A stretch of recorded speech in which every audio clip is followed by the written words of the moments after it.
প্রিয় মুক্তিকামী ছাত্র জনতা, আমরা দেখতে পাচ্ছি যে আমাদের এই অভ্যুত্থান এবং বিপ্লবের পরেই দেশে অরাজকতা নাশকতা করছে ফ্যাসিস্ট এবং তাদের দোসররা। আমরা দেখতে পাচ্ছি যে বিভিন্ন জায়গায় এখন গোলাগুলি চলছে, মন্দিরে হামলা হচ্ছে এবং নাশকতা ও লুটপাট করছে। আমরা মনে করি আমাদের যে ছাত্র নাগরিকদের অভ্যুত্থান তাকে নস্যাৎ করার জন্যই পরিকল্পিতভাবে এই ধরনের ঘটনা ঘটানো হচ্ছে।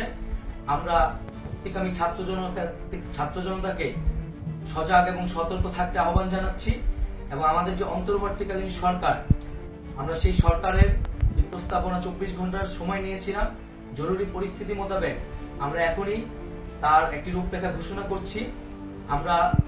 আমরা সিদ্ধান্ত নিয়েছি যে সর্বজন গ্রহণযোগ্য আন্তর্জাতিক খ্যাতিসম্পন্ন নোবেল পুরস্কার বিজয়ী ডক্টর মোহাম্মদ ইউনূসকে প্রধান উপদেষ্টা করে অন্তর্বর্তীকালীন সরকার গঠন করা হবে এবং ডক্টর মোহাম্মদ ইউনূসের সাথেও আমাদের কথা হয়েছে।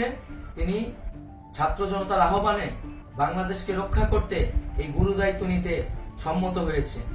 আমরা সকালের মধ্যেই আমরা এই সরকার গঠনের প্রক্রিয়া দেখতে চাই।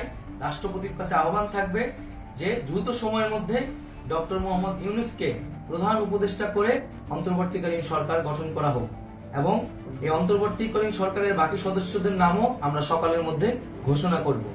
প্রিয় বন্ধুগণ, দেশে যে অরাজকতা চলছে, মানুষের জীবনে নিরাপত্তাহীনতা চলছে, সেজন্য আমরা রাষ্ট্রপতির কাছে আহ্বান জানাচ্ছি দেশে আইন শৃঙ্খলা পরিবেশ ফিরিয়ে আনার জন্য দ্রুত সময়ের মধ্যে কার্যকর ব্যবস্থা নিতে হবে এবং আইন শৃঙ্খলা বাহিনীকে সহযোগিতা করার জন্য মুক্তিকামী ছাত্র জনতাও রাজপথে থাকবে এবং অন্তর্বর্তীকালীন সরকার গঠন না হওয়া পর্যন্ত মুক্তিকামী ছাত্র জনতাকে রাজপথে থেকে তাদের যে অভ্যুত্থান সেই অভ্যুত্থানকে রক্ষা করতে হবে।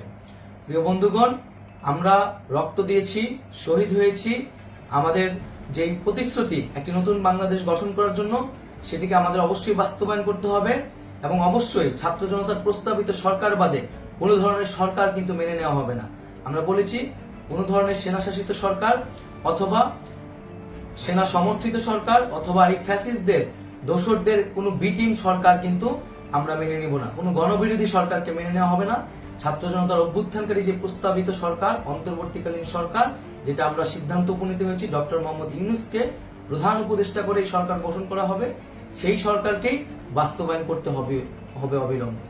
আগামীকাল সকাল থেকে সকলকে আহ্বান জানাচ্ছি রাজপথে থাকার জন্য এবং আমাদের যে সাম্প্রদায়িক সম্প্রীতি এবং রাষ্ট্রীয় সম্পদ রক্ষা কমিটির ঘোষণা হয়েছে বৈষম্যবিরোধী ছাত্র আন্দোলনের নেতৃত্বে, সকল পাড়ায় পাড়ায় এলাকায় এলাকায় সেই কমিটি পাহারায় থাকবে। আমাদের সংখ্যালঘু কমিউনিটিকে আমাদের রক্ষা করতে হবে, রাষ্ট্রীয় সম্পদ এবং এই দেশকে রক্ষা করতে হবে আমাদের।